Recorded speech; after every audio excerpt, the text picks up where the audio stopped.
প্রিয় বন্ধুরা, আমার কোরিয়ারে কিছু জিনিস অর্ডার ছিল।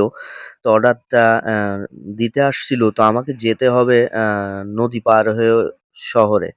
তো আমার বাড়ি হচ্ছে মফস্বলে। তাই আমি এই যে নদী পার হয়ে উঠেছি, নদীর ট্রলারে উঠেছি। ট্রলার ছেড়ে দিয়েছে। তো দেখেন ট্রলারে এই যে ছেড়ে দিয়েছে, ট্রলারে কত লোক। মতো অবস্থায় বৃষ্টি পড়ছিল। গুঁড়ি, গুঁড়ি বৃষ্টি পড়ছিল। দেখেন সবাই কিন্তু ব্যস্ত পার হওয়ার জন্য।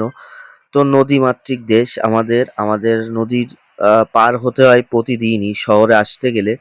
তো বন্ধুরা, ওই একটা ট্রলার দেখেন নদী আ থেকে ওই পার থেকে আসছে। তো বন্ধুরা দেখতে পাচ্ছেন এই যে আমি চলে আসলো, ট্রলারটা চলে আসলো। ট্রলারটা চলে আসলো। এখন আমি নামলাম, নেমে হাঁটা শুরু করলাম। ফেরির পল্টন দিয়ে হাঁটতে, হাঁটতে আ যাইতেছি। তো দেখতে পাচ্ছেন যে এই যে বৃষ্টি হচ্ছিল। তো হাঁটতে, হাঁটতে গিয়ে দেখি এই যে কোরিয়ারের সে লোকটি আমার জন্য অপেক্ষা করছিল। তো ডাক দেওয়ার পরে উনি আমাকে আমার পার্সেলটি দিয়ে দিল হাতে। আমি পেয়ে গেলাম বন্ধুরা আমার সেই পার্সেল। আমি সব মিলিয়ে নিলাম। তো সব ঠিক আছে। এটাই বাস্তব। I love you.